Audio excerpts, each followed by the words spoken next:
اس آواز کا محرک اب قریب آتا جا رہا تھا، شاید کچھ بھٹکتا ہوا اس ویران جگہ پر آ گیا تھا۔ وہ ہتھیلیوں اور گھٹنوں کے بل گھسیٹتی ہوئی دروازے کے قریب آئی۔ وہ کسی لڑکی کی آواز تھی۔ ایلس دو لڑکیوں کو بالوں سے پکڑے گھسیٹتے ہوئے ٹارچر روم کی طرف لے جا رہا تھا۔ کوئی ہے؟ پلیز پلیز بچاؤ مجھے، پلیز بچا لو۔ ان میں سے ایک لڑکی بے ہوش تھی، جبکہ دوسری لڑکی خود کو آزاد کروانے کی کوشش میں چیخ رہی تھی۔ وہ زور زور سے چیخ رہی تھی، پلیز بچاؤ مجھے۔ وہ لڑکی بری طرح روتی خود کو آزاد کروانے کی کوشش کر رہی تھی۔ سلاخوں کے پیچھے وہ عورتیں وحشت زدہ ہو کر بری طرح چیخنے لگیں۔ ایلس اب ان دونوں لڑکیوں کو لیے ٹارچر روم میں جا چکا تھا۔ اس جانب سے اٹھتی دل خراش چیزیں ان کی وحشت میں اضافہ کر رہی تھیں۔ وہ عورتیں پاگل سی ہوتی اپنا سر سلاخوں پر مار رہی تھیں۔ کچھ ہی دیر میں دروازہ کھلا اور ایلس دوسری لڑکی کو گھسیٹتے خالی زندان کی طرف بڑھا۔ ایک اور لڑکی ان کی درندگی کا نشانہ بننے کے بعد اب اس زندان میں قید ہونے والی تھی۔ دوسری لڑکی کی ڈیڈ باڈی وہ دیو کامت شخص باہر ویرانے میں لے کر جا رہا تھا۔ کسی کوڑے کی مانند اس کے جسم کو پھینکنے کے بعد وہ تیزاب ڈال رہا تھا۔ اس لڑکی کو زندان میں ڈالتا وہ اب پھر اس کے مقابل ان جالیوں کے پیچھے آ کھڑا ہوا۔ ہزاروں میں سے چند لڑکیاں اس طرح شاید زیادہ بری قسمت لیے آتی تھیں، جنہیں وہ ایک بار بھی نہیں بخشتا تھا۔ اس کی قسمت میں بھی بار بار کی وحشت تھی، ہر بار کی درندگی۔ کیا مجھے مس کر رہی تھی؟ وہ چہرے پر مکروہ مسکراہٹ لیے اس سے پوچھ رہا تھا۔ میں نے بھی تمہیں بہت مس کیا، وہ کہکا لگاتا اس پر جھکا۔ آج نہیں پکارو گی اپنے اللہ کو؟ اس کا چہرہ جکڑتے وہ استہزائی انداز میں بولا تھا۔ اس کی آنکھوں میں دو موتی ٹوٹ کر اس کے دھول سے اٹے بالوں میں کہیں جذب ہو گئے۔ تو یہ وجہ تھی اس بار بار کی اذیت کی۔ وہ بار بار اس کی نسوانیت کو ٹھیس پہنچا رہا تھا۔ وہ اسے جتا رہا تھا کہ اس کی حفاظت کرنے والا کوئی نہیں ہے۔ اللہ! اس کے لبوں سے سسکی نکلی۔ ایلس نے چونک کر اسے دیکھا۔ اللہ! وہ آواز کچھ بلند ہوئی۔ لگتا ہے تم میں مزید سہنے کی طاقت باقی ہے۔ وہ کسی بھیڑیے کی مانند اس پر ٹوٹ پڑا تھا، اس کے وجود کو کاٹتا اپنی گندی زبان سے اسے باور کروا رہا تھا کہ اس کی حفاظت کرنے والا موجود نہیں ہے۔ حقیقت یہ ہے کہ یہ ذکر ہم نے ہی اتارا ہے اور ہم ہی اس کی حفاظت کرنے والے ہیں۔ بلند آواز میں آیت پڑھ رہی تھی۔ درد میں ڈوبی اس کی چیخیں اس بھیڑیے کی وحشت مزید بڑھا رہی تھیں۔ اللہ کا نام لینے کی پاداش میں وہ درد سہ رہی تھی، اس کے بدلے میں ملنے والی اللہ کے قرب سے واقف تھی۔ جس نام کو لینے کی پاداش میں وہ مسلمان لڑکیوں پر ظلم کرتے تھے، وہ صدیوں سے جس ذکر کو مٹانے کے خواب ان باطلوں نے اپنی آنکھوں میں سجائے ہوئے تھے، اسی ذکر سے وہ زندان گونج رہا تھا۔ خون فرش پر پھیل رہا تھا۔ ایلس ہانپتا ہوا اٹھ کھڑا ہوا۔ ایلس! اس لڑکی کو چپ کراؤ، مارنا نہیں ہے اسے خاموش کرواؤ۔ ایلس! یہ لوگ ہم سے ڈرنا چھوڑ دیں گے، اسے خاموش کرواؤ۔ رومن پاگل سا ہوتا اس جانب آیا تھا۔ بلند آوازوں میں آیتیں پڑھتی وہ لڑکی سے خوف میں مبتلا کر رہی تھی، اسے کسی کی یاد دلا رہی تھی۔ ایلس کو بندوق اس جانب کرتے دیکھ اس نے سرد سے بندوق کی نال زمین کی جانب کی۔ سالوں پرانا ایک منظر ایک بار ذہن کے پردوں پر نمودار ہوا تھا۔ اس آیت کی گونج نے کیا کچھ یاد نہیں کروا دیا تھا۔ اسے مارنا نہیں ایلس، اگر تم نے اسے مار دیا تو یہ جیت جائے گی، وہ پرسراریت سے کہہ رہا تھا۔ اسے غلام بناؤ، اسے رومن کی غلام بناؤ۔ ایلس! تیار کرو اسے رومن کی غلامی کے لیے۔ خون اس کے منہ اور پیٹ سے بہتا ہر چیز سرخ کر رہا تھا۔ اس کے بچنے کے امکان کم ہی نظر آ رہے تھے۔ روز کو بلاؤ، علاج کرواؤ اس کا، زندہ رہنی چاہیے یہ۔ سختی سے حکم دیتا وہ اپنی انگلی کی مخصوص انگوٹھی گھماتا اپنے کمرے کی جانب بڑھ گیا۔ تاریکی صبح کی روشنی میں ڈھل رہی تھی۔ سورج کی کرنیں شفق پر ابھرتی نئے دن کے آغاز کا اعلان کر رہی تھیں۔ وہ کل رات سے اب تک ایک ہی پوزیشن میں لیٹا اپنے سامنے لیٹی کنج کو دیکھ رہا تھا۔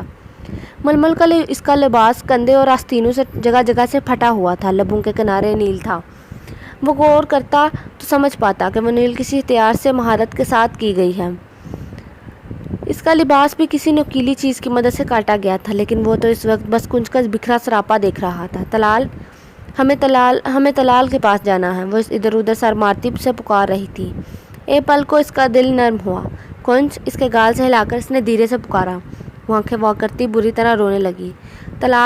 طلال ہم آپ کے پاس طلال! وہ ہچیوں کی ضد میں وہ روتی ہوئی بازو پھیلاتے اسے پکار رہی تھی۔ وہ آگے نہیں بڑھا، بس اسے دیکھے گیا۔ کیا کیا انہوں نے تمہارے ساتھ؟ وہ جب بولا تو اس کے لہجے میں نرمی نہیں تھی جو اس سے بات کرتے وقت ہوا کرتی تھی۔ وہ اسپاٹ لہجے میں اس سے پوچھ رہا تھا۔ وہ روتے روتے ساکت سی ہو گئی۔ وہ کیا پوچھ رہا تھا اس سے؟ 3 دن بعد وہ اس کی آواز سن رہی تھی۔ وہ سوچ رہی تھی جب وہ اس کے سامنے آئے گی تو وہ اسے سینے سے لگا لے گا، اسے پیار کرے گا، لیکن وہ کیا سوچ رہا تھا اس سے؟ طلال ہم آپ کے پاس ہیں طلال۔ وہ روتی ہوئی اس کا لمس کے لیے تڑپ رہی تھی۔ مطلب اس شخص نے اپنا وعدہ پورا کیا تھا، اسے طلال کے پاس چھوڑ گیا تھا۔ وعدہ یاد آتے ہی اس کی دوسری بات بھی اسے یاد آئی تھی، نہیں طلال ہمیں کبھی نہیں چھوڑیں گے۔ وہ زیر لب بولتی، ہاتھوں کی مدد سے بستر ٹٹولتی اس کے سینے سے آ لگی۔ ہم نے آپ کو اتنا پکارا طلال، ہم بہت ڈر گئے تھے، آپ وہاں نہیں تھے طلال۔ اس کے سینے سے لگی وہ روتی ہوئی اسے بتا رہی تھی۔ اس نے پرسوچ انداز میں سے دیکھتے آہستہ سے اس کی کمر سے ہلائی۔ اس کے کندھے پر بکھرے بال ہٹاتے ہی اس کی نظر اس کے شانے پر پڑے نیل کے نشان پر پڑی تھی۔ اس نے آہستہ سے سکتی ہوئی گونج کو خود سے دور کیا۔ اس کے بال سائیڈ پر کرتے اس کے کندھے سے ہلکے سے شرٹ سرکائی۔ وہاں بھی ویسے ہی نشان تھے۔ وہ جھٹکے سے اس سے دور ہوا۔ طلال، اس کی بے یقینی بھری پکار ابھری، کہاں تھی تم 3 دنوں تک؟ کیا کیا انہوں نے تمہارے ساتھ؟ وہ اجنبی لہجے میں بولتا اسے بے یقین کر گیا۔ طلال، کچھ بھی نہیں کیا انہوں نے، وہ روتی ہوئی بولتی اس کے قریب ہونے لگی۔ دور ہٹا کنج، وہ لب بھینچتا اس سے خود سے دور کرنے لگا۔ طلال، ہماری بات تو سنیں۔ طلال، ہم نہیں جانتے ہم کہاں تھے، وہ کون تھے؟ وہ روتی ہوئی اٹھ کھڑی ہوئی۔ طلال، ہمارا بات کا یقین کریں، انہوں نے ہمیں ہاتھ بھی نہیں لگایا۔ طلال، ہم سچ کہہ رہے ہیں، انہوں نے چھوا بھی نہیں ہمیں۔ وہ سے سکتی ہوئی اس کے سینے پر سر رکھتی اسے پاکیزگی کا یقین دلا رہی تھی۔ ہاں کنج بی بی، اپنی آنکھوں پر یقین نہیں کروں۔ تمہاری بکھری حالت، تمہارے جسم پر نشانات، چیخ چیخ کر جو ہوا اسے بیان کر رہے ہیں، اور تم کہہ رہی ہو کہ آنکھیں دیکھے پر یقین نہ کروں، کنج کی زبان پر یقین کروں۔ ہاں، وہ تو پھٹ ہی پڑا تھا۔ اسے بری طرح پیچھے دھکیلتے وہ بلند آواز میں بولا تھا۔ اس کی آواز سے سہم کر وہ لبوں پر ہاتھ رکھتی سی سکنے لگی۔ یہ طلال کا کون سا روپ تھا جو وہ محسوس کر رہی تھی؟ اس کا طلال تو اس سے بہت محبت کرتا تھا۔ اندھی تم ہو، میں نہیں کنج، کہ تمہاری حالت دیکھ سکوں۔ جاؤ اپنی حالت درست کرو اور ابھی میرے قریب نہیں آنا کنج، تمہاری اور میری بھلائی اسی میں ہے، وہ سرد لہجے میں کہتا اس کمرے سے نکل گیا۔ پیچھے وہ سکتی ہوئی اپنے ساتھ ہوئی واردات سمجھنے کی کوشش کر رہی تھی۔ وہ اپنے طریق کمرے میں بیٹھا مہارت سے اسکیچ کر رہا تھا۔ سہن آنکھوں کی تصویر بناتے بے ساختہ اس کے ذہن پر ایک شعر ذہن میں آیا تھا۔ سہن کا ستان در کھولتی ہیں، وہ آنکھیں بے تحاشا بولتی ہیں۔ وہ لڑکی دیکھ نہیں سکتی تھی، لیکن اس کی آنکھیں رنگین تھیں، محبت کا رنگ، عشق کا رنگ۔ کون سا رنگ نہیں تھا اس کی آنکھوں میں؟ اس کی انگلیاں خوبصورتی سے اس کی آنکھوں کی تصویریں بنا رہی تھی۔ مجھے معاف کر دے ملکہ، طلال کی اصلیت جاننے کے لیے ضروری تھا۔ آپ کو معلوم ہونا چاہیے، آپ کا وہ شوہر جس سے آپ اس قدر محبت کرتی ہیں، اس لیے آپ ضد تو کر ہو سکتی ہیں، محبت نہیں۔ وہ ذات کی محبت کسی کے ضد کی بھینٹ نہیں چڑھ سکتی۔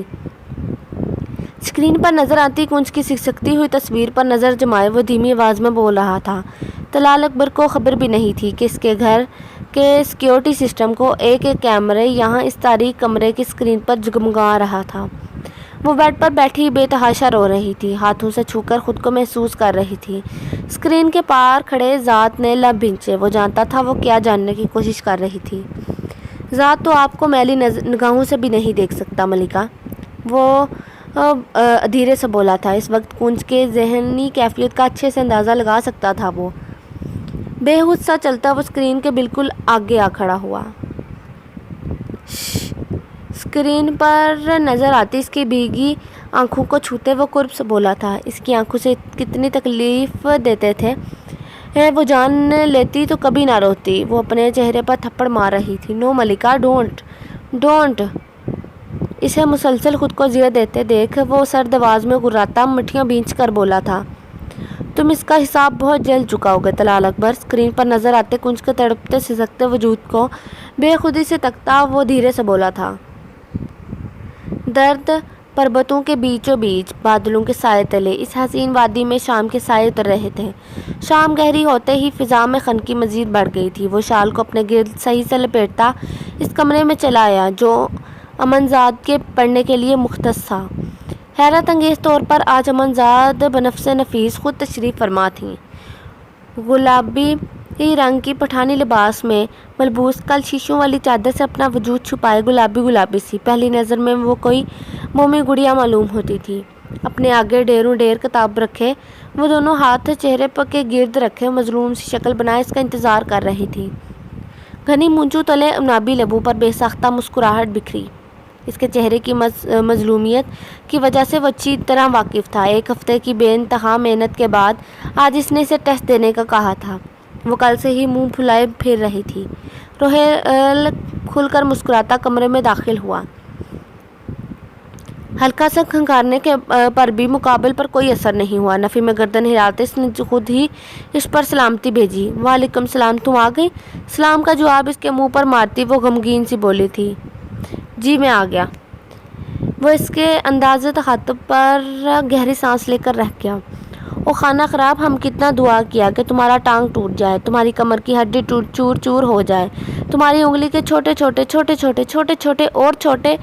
امن زاد سعیدہ خان، کیوں میری ٹانگوں، کمر اور انگلیوں کے دشمن بنی ہوئی ہیں آپ؟ ناچیز نے کیا بگاڑا ہے آپ کا؟ اس سے پہلے کہ وہ اس کی انگلیوں کے مزید چھوٹے چھوٹے ٹکڑے کرتی، روہیل نے دہل کر اس کی جانب دیکھا۔ اپنے بھائی سے نہ ملنے کے باوجود بھی بالکل اسی طرح کی دہشت گرد تھی یہ لڑکی، وہ سوچ کر رہ گیا۔ ماڑا تم کو کتنی دفعہ بتایا انگریزی ہم کو نہیں آتی، ہم بھی تم کو پڑھاتی ہے، اور ہم تم بولا تم ٹیسٹ بھی لے گی۔ قاتل نینو میں ڈھیروں پانی بھرے مقابل کو گھائل کرنے کے پورا سامان کرتی وہ اس کے مقابل آ کھڑی ہوئی تھی۔ وہ بدک کر پیچھے ہوا۔ میری حفاظت کر میرے اللہ، زاد میرا قتل کر دے گا۔ وہ دل ہی دل میں اللہ کو پکارتا اپنے دل کی بدلتی حالت پر خوفزدہ ہوتا پہلو بدل گیا۔ امن زاد، go back to your seat. لب بھینچ کر اس نے اس کی جگہ کی طرف اشارہ کیا۔ او خانہ خراب، تم کو بولا ہے نا ہم کو انگریزی میں گالی نہیں دیا کرو، ہم لالا کو شکایت کر دے گا۔ یا وحشت، کب گالی دی میں نے آپ کو؟ وہ بے بسی سے اس کی جانب دیکھتا ہوا بولا، ابھی ہم کو گالی دی، توبہ توبہ، گالی بھی دیتی، جھوٹ بھی بولتی، تم تو پکا جہنم میں جائے گی۔ باقاعدہ کانوں کو ہاتھ لگا کر اسے جہنم میں بھیجتی وہ اپنی جگہ پر جا بیٹھی۔ گالی نہیں دی ہے بیوقوف لڑکی، جگہ کا بتایا ہے کہ وہاں جا کر بیٹھو۔ وہ دانت پیس کر صفائی دیتا اس کی کتاب کھولتا سامنے بیٹھ گیا۔ امن، کتاب کھولتے اس نے تنبیہ کرتے انداز میں اسے پکارا تھا۔ وہ منہ پھلاتی اس کے مقابل کرسی پر بیٹھ گئی۔ تیاری کی ہے؟ کتاب پر جھکے ہی سوال کیا گیا۔ وہ خانہ خرابہ، تم کب سمجھے گی؟ انگریزی ہمارا دماغ تک نہیں آتی، کیسی تیاری کرتا؟ سر پر ہاتھ مار کر اس کی عقل پر ماتم کرتی وہ ایک بار پھر اپنا موقف دہرا رہی تھی۔ امن، اس بار آپ نے ٹیسٹ نہیں دیا تو میں ذات کو آپ کی پروگرس پوری ایمانداری سے بتا دوں گا، اس نے سنجیدگی سے کہا۔ ایک بار چھوڑ دینا ماڑا، ایک بار، تو کتنی پیاری ہے، ایک بار اور سکھا دے۔ ذات کا نام سنتے ہی وہ خوشامدی انداز میں کہتی، آنکھیں پٹپٹاتی اسے امتحان میں ڈال گئی۔ واٹ، کتنی پیاری ہے، خدا کا خوف کرے امن، اچھے بھلے مرد کا جینڈر چینج کر دیتی ہیں۔ وہ حیرت سے اسے دیکھ رہا تھا جو آنکھیں پٹپٹاتی اسے گھور رہی تھی، جیسے اس کے پیارے ہونے کی تصدیق کر رہی ہو۔ روہیل آفاق، یہ لڑکی تجھے پاگل کر دے گی، وہ بنبنا کر کہتا اٹھ کھڑا ہوا۔ چند لمحے مزید اس کے سامنے بیٹھا اسے دیکھنے کی غلطی کر لیتا تو یقیناً ذات کے ہاتھوں قتل ہو جاتا۔ بھری جوانی میں موت کو گلے لگانے کا اسے کوئی شوق نہیں تھا۔ اے ٹیچر، رک خانہ خراب، اے تو کہاں جاتی ہے؟ لالا کو نہیں بتانا، ہم ٹیسٹ دے گا نا؟ امن ہوش میں آتی اس کے پیچھے بھاگی۔ رک جانا خانہ خرابہ، وہ آنکھوں میں آنسو بھرے اس کے مقابل آ کھڑی ہوئی۔ اس کی آنکھوں میں نمی دیکھتے وہ پل بھر کو تھم سا گیا۔ وہ ذات سے اس حد تک ڈرتی تھی اسے اندازہ نہیں تھا۔ امن، اس نے دھیرے سے پکارا، جو آنکھیں آنسو بہاتی اس کے سامنے کھڑی تھی۔ تم ہمارا شکایت کرتی لالا سے، وہ سوں کرتی پیر پٹک کر بولی۔ امن گڑیا، اسے خنوز روتے دیکھ کر وہ نرمی سے اسے پکارنے لگا۔ اس نے ناک سکیڑ کر اس کی جانب دیکھا۔ اچھا چلیں آج پڑھ لیتے ہیں، کل ٹیسٹ دینا، سنجیدگی سے کہتے وہ کتاب لیے اپنی جگہ پر بیٹھتا اسے سمجھانے لگا۔ بھرپور توجہ سے اسے اپنی طرف پوری طرح سمجھاتے اس نے گہری سانسوں کی آواز پر اس نے سر اٹھا کر دیکھا۔